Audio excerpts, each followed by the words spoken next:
Hey guys, what's up? Welcome back to this week's edition of Advanced Bass Fishing, and thanks a lot for joining us for today's seminar. Much appreciated. And I really hope you guys are enjoying the new channel, man. It's been well received.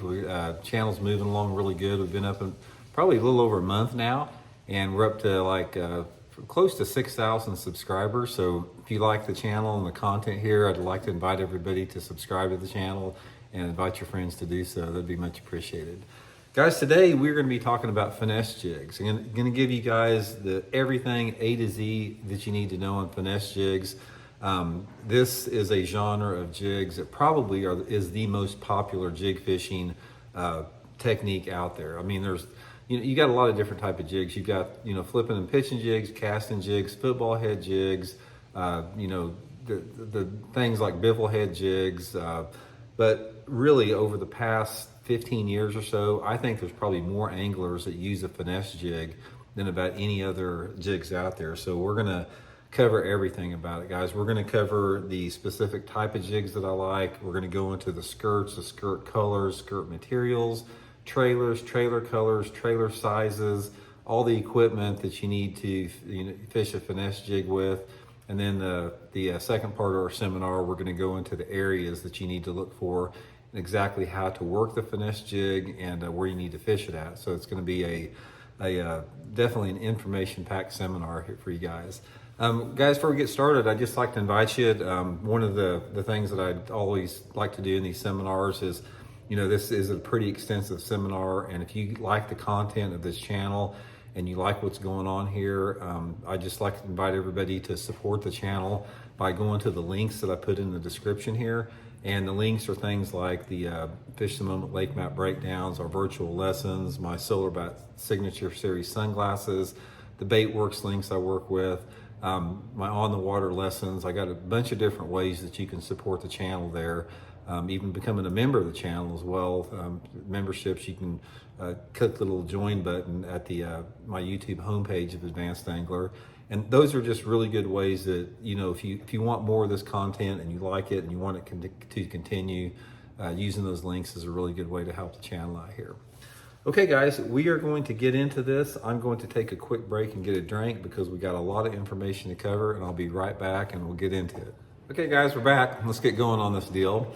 Now, before we get started, I want to give you guys a little bit of a history in the finesse jig, because one of the things that I like to do in bass fishing is I'm sort of a historian of the sport, and I think that we sort of owe it to all the generations before us to sort of keep it alive a little bit, as far as keep the history of the sport on all different levels passed down to the next generation. So I want to give you guys a little history on this finesse jig. Now, the jig, sort of the timeline on it is, people have been using jigs for, like bucktail jigs, for 60, 70, 80 years. But back in the late 70s, sort of like the live rubber came out. So this was like most jigs were just like this, just a standard, large hook, full-size jig with some type of a live rubber or silicone skirt on it. But it wasn't until like the 1990s that the finesse jig came into existence. Finesse jigs weren't really around in the form that they are now. There were some like little marabou jigs and little tiny bucktail jigs and stuff that people fish for smallmouth with.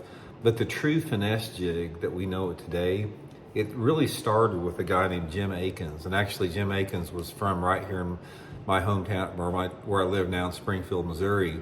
And he became famous for developing the Akins jig. Now this Akins jig was probably the original finesse jig.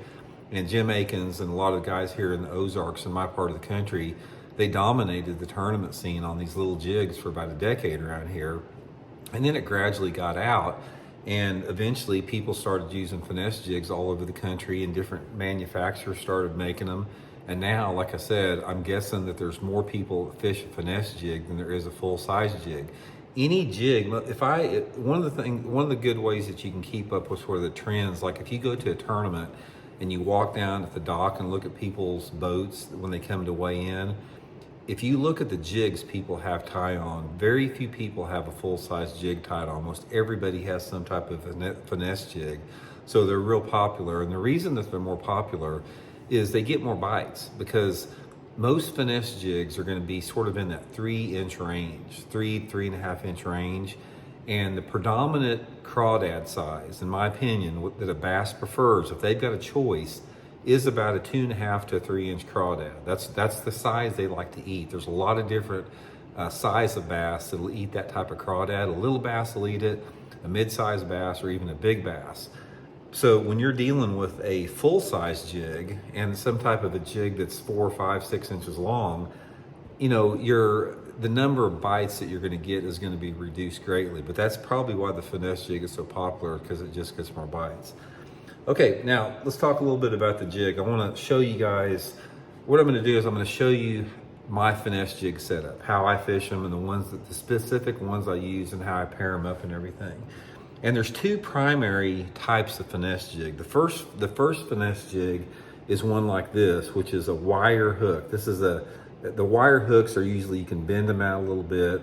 They're small diameter, they're flexible. Then they come with either like a metal weed guard or fiber weed guard. But the finesse jig that has the wire hook is one category of the finesse jig. And then you have what is called a heavy cover finesse jig. Now the heavy cover finesse jig is just like it says. It's the same size, the profile of the jig is the same, but the hook is larger and it's a stiffer steel hook. So the finesse the finesse heavy cover jig is for penetrating a little bit heavier cover, fishing thicker cover with it, that we're going to get into here later in the video. So here's the two basic types, and there's some variations. Like, say for example, I believe this is called a jewel spider jig, and here's one that was it's a homemade jig that some friends of mine made for me years ago. But anyway, they both got wire hooks in it, so that's the two different types of jigs there. Now, what I want to do is I want to show you the colors and how I set the jigs up with the trailers. That's going to be the first part of it. How you actually make your jig for different type of conditions. So the first thing I want to do is I want to tie one of these jigs up, and I'm going to tie it right in front of you here, and sort of show you there's two different ways that you can tie it based upon how you want your finesse jig tied. There's one way that you can tie it that creates a small profile, and there's another way you can tie it that creates a larger profile, not a big profile, but just a larger profile on the little jig itself. Now guys, we've talked about this before, and before I get into this, I want to reiterate how important it is, if you're a jig fisherman, to tie your own skirts. And like I said, here's my skirt tying materials. You can see here how much I got of it here.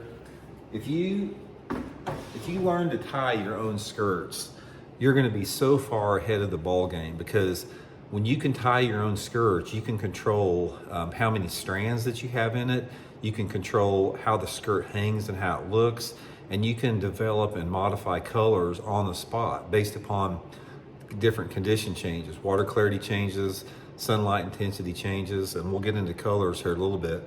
But I want to show you first of all how I tie them up and how I set them up to get the look of the jig. So most of the time, guys, I've got two skirt strands. This is the silicone here, and I do prefer silicone. Some guys prefer a living rubber on a finesse jig, but I just prefer silicone simply because of the color variations, and I use two strands. And normally, color-wise, and we'll talk some more about this in advance, but I'm just going to tie what is sort of my favorite, which is usually a combination of some brown and green. You can't go wrong with brown, and you can't go wrong with green.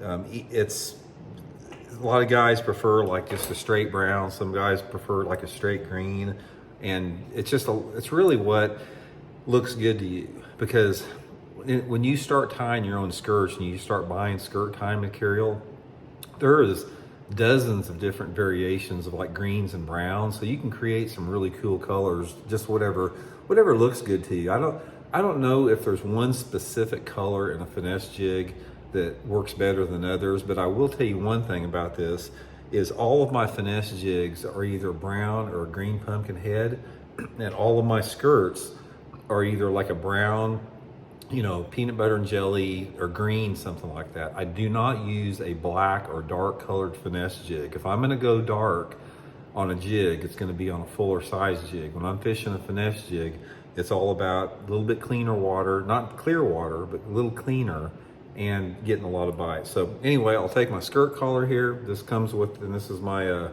skirt pliers here. This thing has been with me for 30 years probably. It's all rusted out and broken. But I'm going to show you how the two different ways I tie it here and how I trim the skirt. Do not underestimate what I'm showing you right here when it comes to the skirt tying, because a finesse jig is all that. When you're talking finesse, you're talking about attention to detail on the jig, because what happens, a bass will study a finesse jig very closely. A bass will get its nose down a quarter of an inch away from that jig and study it. So when you're talking about the details of the skirt color and how you tie it, it makes a big difference on generating that strike or not. So anyway, I'm gonna come in and I lost my little collar clip right here, so it's a little harder for me to use this than it used to be. Used to keep it all in place really good, but now I've got to work it a little bit more. But first thing, for the first way I'm going to show you to tie it, guys, is you come through just about like this. What are you doing? Elijah just walked in there. Come through about like this. And then we're going to trim the skirt ends here like this.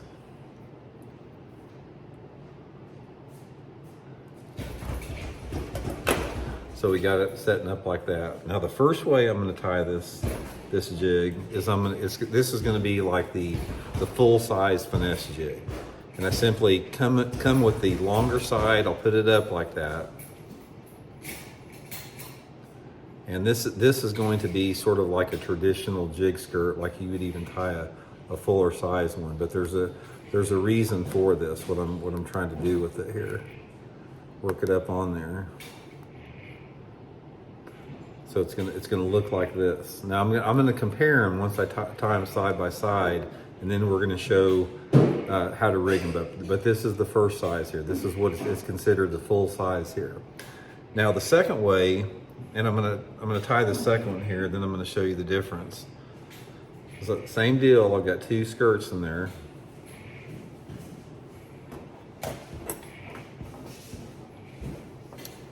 Get my skirt material. There's my collar. I know this is a slow part of the video, guys, but it's really a critical part as far as, you know, the overall lesson I'm trying to teach here. Got my two skirts in there. Come through like that.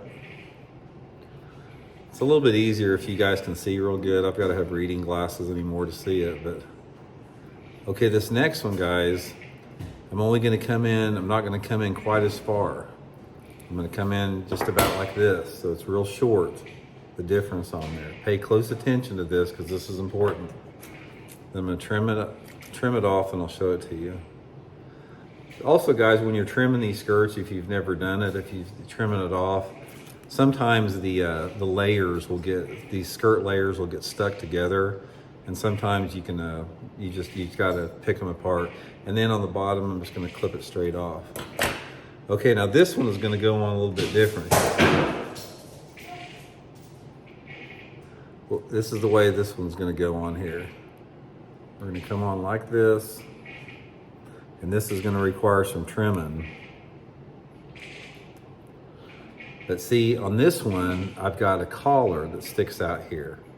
And that was created by trimming that in short. And then what we're going to do is we're going to trim off quite a bit of this.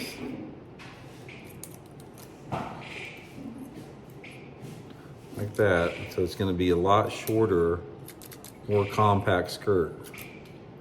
This is going to be a real trimmed back skirt, because on a deal like this, I want more of the trailer showing. So here's the two different setups here. You got, this is the same finesse jig. It's just one different head size, same size, but this is the full size look, and this is the trimmed up look here.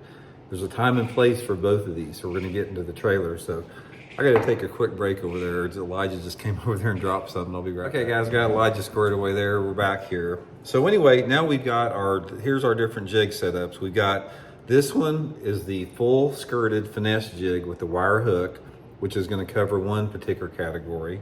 The next one is our finesse jig wire hook with a short trimmed up skirt, which is something else.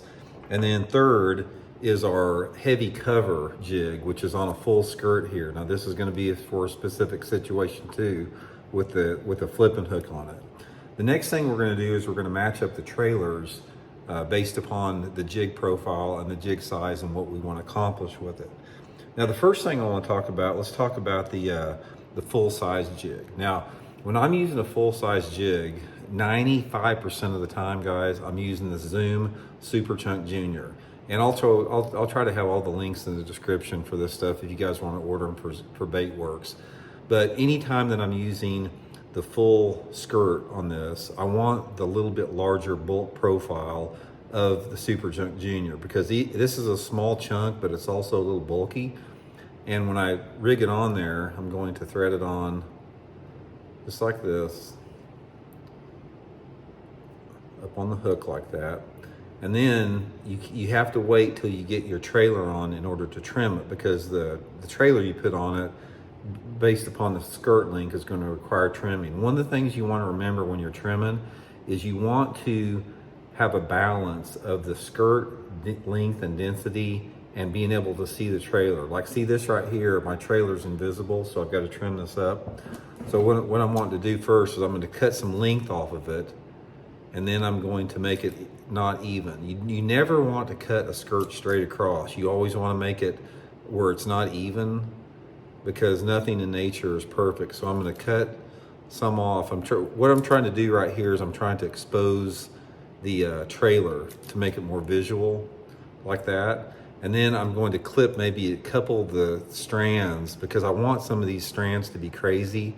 I don't want them to be uniform. It's going to make a better look.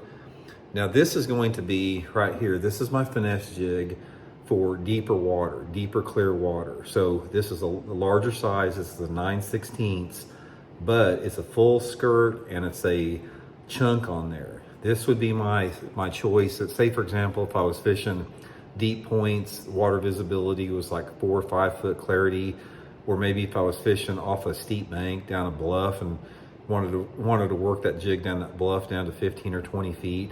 But this would be my clear water jig for fishing pretty much deeper than 5 or 6 or 7 feet. Ideally, I'm fishing 10 to 20 foot with this range. It's a small profile jig, yet it's sort of bulky. So this is a good bait to get a combination of quality and numbers of bites on. Guys, this setup here, I have caught a ton of fish on. And normally I will mark it up a little bit. I'll show you what it looks like with a little bit of chartreuse on it. There's only really 2 colors I use when I'm marking Finesse jigs, and that's chartreuse or orange, based upon what I'm trying to accomplish. Usually I'm using orange during the pre-spawn and chartreuse the rest of the year, but I'll put just a little puff of chartreuse on there. See how nice that makes that stand out and everything. And you don't want to discount how important putting a little puff of chartreuse on there. Don't get carried away with it. Like, that's why it's really important to use these pins, because if you dip it in the dip and dye is it makes the chartreuse more pronounced. And if you use a marking pin, you can put exactly not only the amount, but you can control how far it goes up, and you can also control how dark or how light it is by the pressure you put on the pin. So I highly suggest these pins here. But guys, this setup here, I've caught a ton of fish on that right there. So that's my first favorite one. Now the second one, I'm going to get into the flipping jig here. This is very similar with it. Now on a Finesse jig, I never hook it like this, like a chunk, like I do on my full size jig. Sometimes I'll hook it like that on a full size jig, but on the flipping jig, again, it's the Zoom Super Chunk Junior on there. And I use a variety of colors. Like I said, 99% of the time, I've got some combination of brown or green. So 99% of the time on my chunk, it's some version of green pumpkin or watermelon, based upon the clarity of the water. We'll talk about that a little bit later. But I rigged the flipping jig up same way, trim it back a little bit. And sometimes on the flipping jig, I'll try to make the skirt a little bit thicker, because I want, since I'm fishing it in a little bit thicker cover, I do want a little bit more bulkier. So sometimes I'll leave the skirt a little bit longer, but there's the two versions there. This is the flipping jig and the finesse jig. Basically, guys, the only difference is this one's got a fiber weed guard and a thicker hook on it, and this one's got a wire weed guard and a thin hook. The finesse jig for the heavy cover one, when I would use this, it wouldn't be like for deeper water. This would be my structure target oriented flipping jig. I'd flip this into shallow bushes. I'd flip it around boat docks. I'd flip it into lay down trees, around stumps. Anytime that I'm fishing the finesse jig in the heavy cover, larger hook, I'm pitching it around a little bit thicker cover like that. Now finally, the scaled down version here, and this is probably one of my favorite ones. And with that, I'm using a Zoom little critter crawl here. This is the trailer I use all the time with it. And I modify it before I put it on there. So the first thing I do is I'm gonna pull these legs off. Now this is just something that's a confidence. I get more bites on it, I think. Pull the legs off there. I'm going to cut like 1/4 of an inch off the end, make it shorter. And then I'm going to pull this tentacle out off the middle, because by pulling this tentacle out, I get a separation in the legs. So that's the way my crawl looks. And then I'm gonna thread the crawl on there. And this is how Jim Akins rigged it. This was Jim Akins' favorite setup with the little critter crawl on it like this. So this is like the true finesse jig here. And you can see the difference in this is just like a little edible tidbit. Notice the difference between the full-size jig here and the little downsized one here. It's a little bit different, a little bit more subtle. Now, this right here, guys, is going to be for the true finesse thing, and it's really, really versatile as far as where you fish it. My favorite place to fish this around, the finesse jig like this, is around rocky banks or boat docks. This is a killer around docks. I don't care what the water visibility is, even if the water visibility is down around 2 feet, I'll put maybe like a brown skirt and put more significant amount of dye on there. I'll show you here real quick on the pinchers. But these little finesse jigs right here, the cut down versions here, they're deadly around boat docks. A little bit of chartreuse on there like that. And like I said, pitching it and flipping it, I'm not pitching it and flipping it like you would a flipping jig, but I'm just making pitches into like rocky banks with it and working it down. But when I'm using this particular jig setup here, this is when the fish are shallower. So this little deal here is really good when the fish are in like 2 to 5 foot of zone here. So that's the 3 finesse jigs, guys. That's the setups. That's the finesse one there. That's the deep water finesse jig. This is the heavy cover one right here. So they're sort of similar a little bit, but then they're not. I mean, they feel different when you're fishing them in the water. There's depending upon the head and the trailer that you're using, how you work it, they all have a different feel for them, but that's the basic setup with it. Now, sometimes I'll tell you I'm trying to show you guys my favorite things. There's 2 other trailers that I will use besides the Super Chunk and the little critter crawl. One is a twin tail. This is just like a Zoom twin tail right here. And sometimes on the little cut down one here, instead of the critter crawl on it, I'll put this twin tail on it. Now, there are certain situations where these fish, they like that action of the twin tail a little bit like that. So when I would use this would be in the same thing. It would be around docks, around rocky banks. And it's just a matter of really figuring out what the fish want. I mean, I can't tell you, like, if you said, okay, Randy, when do I need to use the crawl, or when do I need to use the twin tail? It's just experimentation. There's not like one foundational, piece of information that tells you one works better than another. But at times they do like that little twin tail on there. And one final trailer that I use, and this is sort of a little secret here, guys, is to get this is a silver salt crawl. It's a silver flake salt crawl, and I've cut it down, but I'll even cut it down even more here, make it a little bit smaller. Guys, in the summertime, when it's hot and you're fishing around boat docks, this is if there's one little tidbit of a secret that you're going to get out of this video, this is going to be it. Try this silver craw on a green pumpkin jig around boat docks when the water's warm. There's something about that green pumpkin silver combination.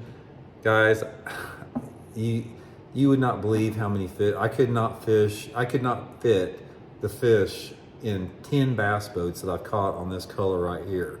You can get them. I think it's a Jean LaRue makes it. It's just a silver craw on a green pumpkin jig. Okay guys, that is the colors and the profiles there. The next we're gonna get into equipment a little bit and how to work and how to put action on a finesse jig. I've got to go check on Elijah because he's hitting the dead tree with a hammer out there, so I'll be right back. Okay guys, we're back again. Now we're gonna get into the equipment that I like to fish a finesse jig in, the line, and then we're gonna talk about how to work and impart action on the jig. And then we're gonna move into the segment, which is really important, and that's sort of seasonal patterns with the finesse jig, where you want to look for as far as how to fish at areas of the lake. All that combined is, just what it's all about to put everything together there. So anyway, first of all, let's talk about the rod setup. Now, guys, when I'm fishing a finesse jig, I use the same rod for all three of the jigs I just talked about. The heavy cover one, the finesse one, and the full-size finesse one. And it's this Megabass Levante perfect pitch. This is a 7-foot 2-inch rod. It's sort of considered a medium heavy, and that's what you want. When you're fishing a jig, you need to have sort of a medium heavy rod. It doesn't need to be heavy, but it's got to have a fairly stiff tip on it and a fairly stiff butt, because two different things with that. First of all, with a jig, when you're working a jig, you're going to get better action out of it with a stiff tip. And then when you set the hook on it, you need that penetration, because a jig the hook does not get set by itself on a jig. You have got to move that jig in that fish's mouth to set the hook. So that is a good aspect of it. And then also having the rod that has a little bit more beef to it will pull those fish out of cover, and you can get their head coming their way. So I use one rod for all finesse jigs. So I would suggest some type of a little over 7-foot rod with a medium heavy action on the thing. Now the line, there's only two tests I use on finesse jig. One is 10-pound test Seaguar and Vizex line, and that's for the finesse models. That's for the wire hook ones. And then I will use 15, maybe 17-pound test on the heavy cover one, depending upon how thick the cover is. Say if I'm pitching it into lay down trees and underneath docks and stuff, I'll use 15 to 17. But on those other ones, when I'm fishing a little bit cleaner water, like on rocky banks and that type of stuff, I'm using the 10-pound test. 10-pound test, I've experimented with everything between 8 and like 15 on the little finesse jig, but I just feel like the 10 just is a better line all the way around for it. But you do want to use straight fluorocarbon. Do not use the braid to fluorocarbon setup. There's no reason for that. Straight fluorocarbon setup is going to get you the best results with that. Now, let's talk about the action to impart on a finesse jig, because it is a little bit different than a full-size jig, definitely different than a football head jig. And each one of these jigs requires a different action on it. The way that I work, the finesse jig, with the full-size trailer on it is different. The way that I work the little finesse one on there, with the little craw on it, and it's different than I work, the flipping jig. So let's talk first of all about the flipping jig, the bigger hook flipping jig. This is going to be more similar to traditional jig fishing, because most of the time what I'm doing is when I'm fishing the heavy cover jig, I'm usually pitching it and flipping it around some type of cover. I'm usually, like, there's a dock there and I'm trying to flip it under that dock, or there's a lay down tree over there and I'm flipping it in that lay down tree, or there's a bush there and I'm actually flipping into that bush. So when I'm fishing from a flipping and pitching perspective, this is when I'm making a harder hop off the bottom. So I'll pitch that jig in next to that dock, and then I'll hop it pretty fast off the bottom, just like that, pretty hard hop. And I'm trying to get this jig to dart up off the bottom, maybe a foot or two. I'm not trying to just scoot it along the bottom. I want to actually hop it off the bottom. That is what triggers a lot of the fish if they're in and around cover, especially if that jig is over something vertical. So like I said, I'll pitch it under that dock, let it hit the bottom, hop it up off the bottom, let it sit the bottom, hop it off like that. And based upon how clear the water is and the water temperature, that hop may be 4 inches and it may be 12 inches. If the water is cleaner and a little bit warmer, I'm gonna hop it higher, but as that water clarity and the temperature goes down, I'm gonna hop it shorter. So say for example, if I'm pitching that jig in there, water temperature is 50 degrees, water visibility is 3 feet, I'm just maybe hopping it 3 or 4 inches, just like that. Now, if the water visibility is like 5 or 6 foot and the water temperature is 75, I'll pitch that jig in there and I'm gonna hop it, twice that hard to get it more of a reaction strike. Now the other two jigs, it depends on how deep I'm fishing it, how I work it. Now the heavier finesse jig, the one I'm talking about that I fished in deeper water with that, if I'm fishing this on a point or if I'm fishing it on, say down a rocky bank or whatever I'm fishing a little bit deeper, a lot of times I drag this. So I'll make the cast out there and I don't come straight up. I usually have my rod sort of at this angle. So I'll make that cast out there and it's like I let it hit the bottom and I'm just sort of dragging it sideways. Now I may be twitching that rod a little bit, but I'm trying to pull it like that. I'm trying to keep that bait on the bottom and I'm just trying to like work it on the bottom and not hop it off. I'm more crawling it along the bottom. I want to keep in contact with that because most of the time when I'm fishing this heavier finesse jig, I'm dealing with a very clear water situation.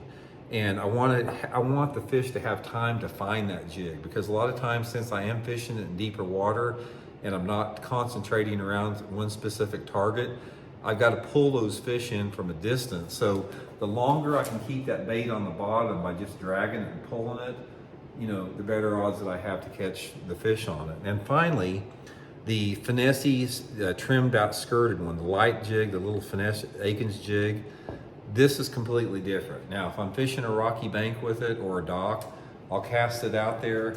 And when the bait hits the bottom, that is when I'm just shaking that rod tip. I'm fishing it almost like a shaky head. This is a finesse deal. So what I'm wanting to do is with this little setup, I got the wrong, let me put the other trailer on it to sort of give you guys a better idea with that. But when I'm fishing this one, I'll show you the one for sure. The little finesse one like that is I want this jig to stay in one position and just barely be moving. I want it just twitching along the bottom. I don't want it hopping off. I don't want to like pull it like I am with the bigger jig. I want it just barely moving along that bottom like that. And it may come up a little bit. So I'm throwing it out there and just shaking it in one spot, just like the shaky head. And then after I shake it for maybe 8 or 10 times, I maybe just pull it like that a little bit, pull it for maybe a foot or so, and then start doing the same thing, just shaking the tip like that, almost vibrating that tip a little bit, and you're gonna get a lot more bites under that scenario with it. Now, another thing about working the jig here is there's different variables to that. That is just like the foundation. A lot of times you have to experiment because the water clarity, the water temperature, the sunlight angle, the type of bass, whether it's a smallmouth spotted bass or largemouth, they can all come into play as far as how the fish want that jig worked. But normally what I do is if I get into an area and I'm getting a few bites, then I try to experiment a little bit with different retrieves until I can hit on that right one. It may be the right hop, it might be the right shake. Matter of experimentation. There's not one way that's going to work foolproof every time. So just keep an open mind with that. Okay guys, that is the jig setup, skirts, colors, profiles, how to work it. Now we're gonna get into the really important part of the seminar. We're gonna get into where you wanna fish this, seasonal patterns. So I'm gonna take a water break here and we'll get on it. Okay guys, now we'll get into the final phase of the seminar today, which is my opinion is probably the most important aspect of it, because anytime you're dealing with like bass behavior and movement and seasonal patterns and that type of stuff, there's complexities to that are sort of a lost art, especially in the age of live scope and that type of stuff. There's something that takes a lot of time to know what bass do under certain conditions and where bass go under certain conditions. Because finesse jigs make no mistake about it, they are a structure-oriented bait. In other words, they're designed to be fished around something on the bottom. They're not like made to be fished for suspended fish. So what I want to do is I want to walk through the seasonal patterns and what to look for when fishing a finesse jig for the most part. Now, one of the things I will say about finesse jigs is this is pretty much a bait for man-made impoundments. If you guys live and you fish natural impoundments like in Florida or up north or something like that, up north maybe a little bit, but like in Florida and grass areas like that, they're not that productive. Finesse jigs are not really designed to be fished like in grass. So if you fish lakes that are heavy on grass like milfoil and hydrilla, that type of stuff, probably not going to be that effective. But so what I want to try to do here is give you guys some advice for typical man-made impoundments, which are the bodies of water that most anglers fish. I'm going to guess probably, at least 80% of the bass anglers fish man-made impoundments, and the other 20% spend most of their time on natural lakes or grass lakes. So let's start with the winter, and then we'll move through all 4 seasons, what to look for with that, sort of give you guys some advice on, excuse me, what I do with that. Now, one of the things you're going to find out about to a large degree is that a lot of this is rock oriented, especially in the winter time. Finesse jigs are one of those rare lures that will work 12 months out of the year. Literally, you can catch bass on a finesse jig every single month of the year. And you can't say that about a lot of other lures, very few lures. Even a full-size jig does not work good in the wintertime or all year long, but a finesse jig will. So when I talk about wintertime, I'm talking about sort of like maybe the December through late February time frame. Now, what I'm looking for during this time is almost exclusively bluff banks, steep bluff banks. Now, these bluff banks, they can be on the main lake or in the creek, either one. Either can be good with that. If you have a lake that has a good mix of bass in it as far as like species goes, say for example, if you have a lake that's heavy on largemouth spotted bass and smallmouth, for example, like a Lake Cherokee or, here in the Ozark Lakes, that type of stuff, the main lake bluffs are going to be your place where you're going to catch most of those fish at.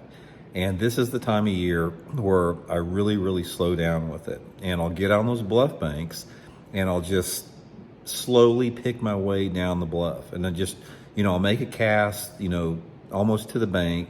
And just like every 5 feet, I'll make another cast and I'll work the bait down anywhere between 5 to 25 feet deep, depending upon how clear the water is. Even in the wintertime with a finesse jig, I really don't fish much over 25 feet deep. 25 is about the max with that. And if you've got water temperatures in the 40s, which is pretty common in the winter for a lot of lakes across the country, maybe low 50s, there's going to be a lot of fish using it in that zone there. A good rule of thumb is if you're fishing water visibilities that have like less than 3.5 feet, those fish are going to be in like less than 10 feet of water. If you've got water visibility of under 2 feet, it's not going to be very good fishing anyway in the wintertime with the jigs. But that 3 foot zone area, they're going to be less than 10 feet deep. And as the water gets cleaner, that's when you're working out deeper to 20, 25 feet. Pay attention to any rock transitions. Any bluffy points are going to be good. Any outcroppings, irregular features with that. And the fish, they don't really set up on any wood targets. I mean, I don't catch many fish in the wintertime on wood, even if it's on a bluff bank. It's just more on straight type bluffs with that. Now, you can also do this in the creek arms too. If you've got some major creek arms that have some bluffy, steep banks that are where the channel hits the bank, you can do the same thing there. And it's just slow fishing. Most of the time, that time of year, I'm going to be using the little bitty one, with the short skirt on it and the little critter craw. So I'm going to use a light jig and keep it really small. That's going to work really good with that. Now, the next phase that you come into there is going to be the pre-spawn phase. And this is a really good time to fish a finesse jig. Finesse jigs in the pre-spawn, any jig in the pre-spawn is probably the best time of year to fish it. And a finesse jig is no exception with that. Again, with the finesse jig in the pre-spawn, you're looking for those areas where those fish are starting to move up to stage to get ready to spawn. And for the most part, this is going to be, again, on steeper banks that are adjacent to or leading back into some key spawning areas. So say, for example, if you pick out one of your a major creek arm on the lake that you fish that has some coves in it, simply get outside of those coves and go to the nearest steep bank close to those coves. If you don't have a steep bank, concentrate on the points leading into those coves. It's going to be areas where those fish are staging, ready to move up into those particular areas. And one of the things I found out about the pre-spawn, when you start getting into that period, which is sort of marked by when that water temperature starts to hit like the low to mid 50s on a noticeable rise, depending upon what part of the country you're in, it's going to be usually March or April. This is when you don't have to have that really clear water. You can start having a little bit more off-colored water and still catch some really good fish with that. So ideally, one of the things that I do that time of year is I like to go up into those creek arms to where I have a little bit of color change. And ideally, my favorite color change with the finesse jig that time of year is sort of that 2.5 to 4 foot water clarity. Now you can catch them on either side of that. You can catch them in 20 foot clarity, but this is what I'm looking for ideally, because I'm looking for those fish to be shallower. Now, even if the water is clear, say for example, you got 6 to 8 foot clarity in the pre-spawn when that water temperature is in the mid 50s, those good fish are still going to be pretty shallow. So when you're talking about fishing that time of year, focus on fishing a little bit shallower on those banks. Usually it's sort of that 2 to 8 foot zone is where most of those fish are going to be. They're going to start relating a little bit more to wood, but still your rock is going to be the predominant type of cover with that. And of course, a lot of it depends on the structure that your lake has. If you have a lake that has a lot of boat docks in it, boat docks are going to be really good in the pre-spawn. The areas that you want to concentrate around those docks are behind the docks, like under the walkway areas on the inside part of the docks. Those fish will stage on the inside part of those docks, because if you have docks that are located about anywhere on the lake except on a really, really steep drop off, bass love to spawn around those docks. So some of those fish will stage on those docks and spawn around those same docks as it gets a little bit warmer, like a month later. But prime example, guys, is up here like at Lake of the Ozarks. If you go up to Lake of the Ozarks in the pre-spawn of March and the water temperature is 55 degrees, well, not most, but a lot of tournaments get won on a little finesse jig behind the docks, or they did before LiveScope took over. A lot of this stuff you got to realize, as I don't want to say it's become obsolete, but it's everything that I talk about in bass fishing is presumably non-LiveScope technique. So you sort of have to leave that into the equation a little bit with that. But those are the type of areas I really like to look for during the pre-spawn. Now, once the fish start spawning, you can still catch them on a finesse jig too. If there's any off time of the year, or like little phases or periods during the year that the finesse jig is not that great, it would be in and around when those fish are really, really focused on spawning. So once that water temperature hits about 60 degrees and a lot of the fish in the lake have started either getting close to spawning or maybe just got done spawning, you're going to have a little bit of a lull in the finesse jig. It's not going to be as good, but obviously if you do want to fish it, fish it in those type of spawning areas. I mean, spawning fish are notorious for hitting like wacky rigs and shaky heads, that type of stuff during the spawn. You can do the same thing with a little light finesse jig. Just cast around those same type of areas and you can catch some, especially again if those fish are spawning in and around those docks. Now, after the fish spawn, in the post spawn, this is another really good time of year to fish the finesse jig. And one of the things I really look for in the post spawn is that's when I go to the heavy cover, bigger jig like that. And I'm looking for flooded cover. Most of the time in a lot of lakes across the country in May and early June of the post spawn, this is usually when you have your highest water levels.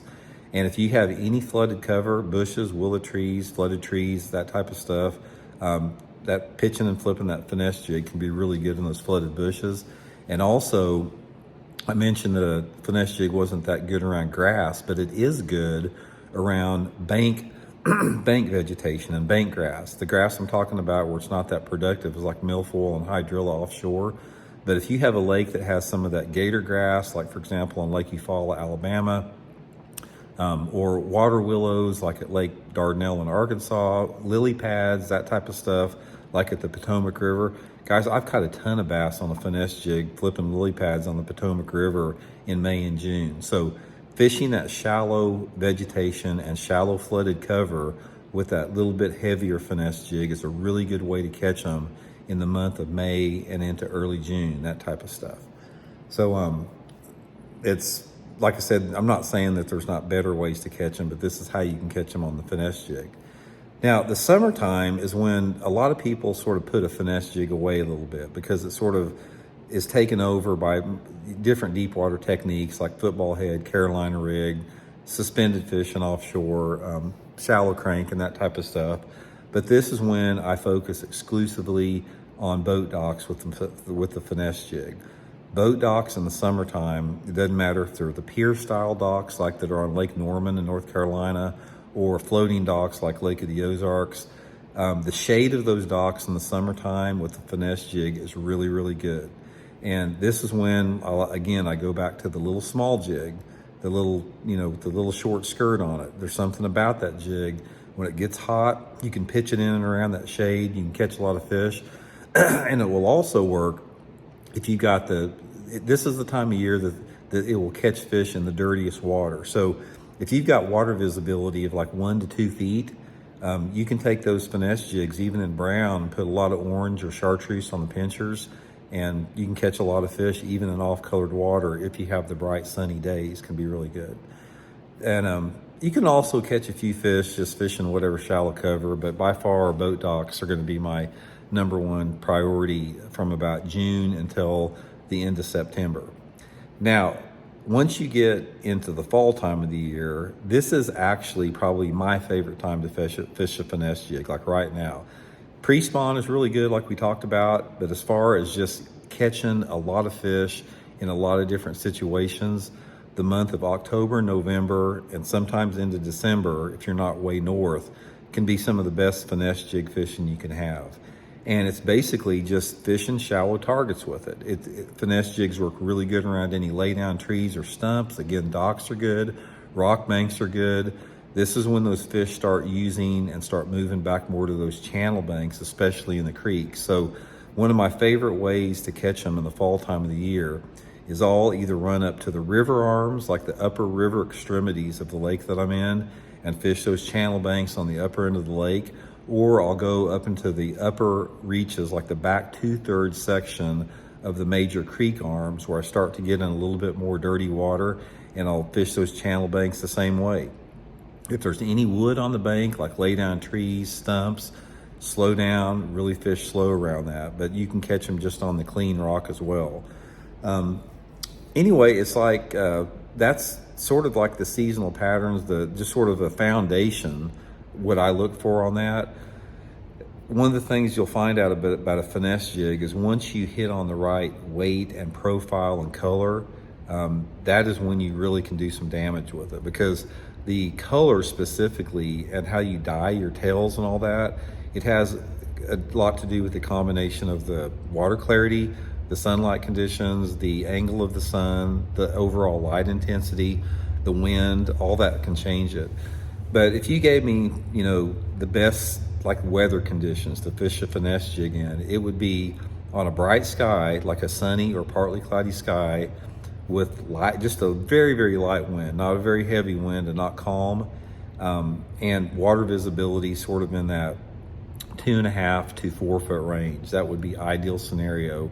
And on top of that, guys, finesse jigs overall will work better on those mixed species lake. If you have a lake that has just straight largemouth in it, you can catch fish on it, but it's not going to be as good as those lakes that have heavier populations of spotted bass, smallmouth, and largemouth mix, especially if you got spotted bass. If you have a spotted bass lake that is primarily spotted bass mixed in with largemouth and smallmouth bass, that is when those little finesse jigs work good. Those smallmouth or those spotted bass love those little 2 and 3 inch crawdads. All bass do, but especially the spotted bass.